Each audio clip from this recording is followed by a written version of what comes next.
نافع کہتے ہیں سیدنا عبداللہ بن عمر رضی اللہ عنہ نے سیدنا سعد رضی اللہ عنہ کو موزوں پر مسح کرتے ہوئے دیکھ کر کہا تم لوگ بھی یہ مسح کرتے ہو؟ انہوں نے کہا جی ہاں۔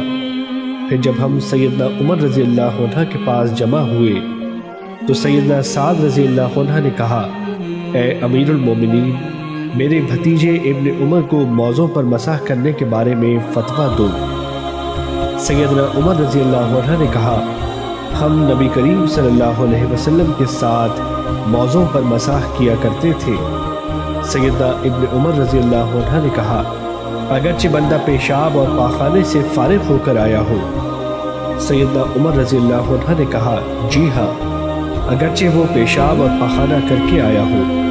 اس کے بعد سیدنا ابن عمر رضی اللہ عنہ جب تک موزے اتارتے نہیں تھے اس وقت تک ان پر مسح کرتے رہتے تھے اور اس کے لیے وقت کی کسی مقدار کا تعین بھی نہیں کرتے تھے۔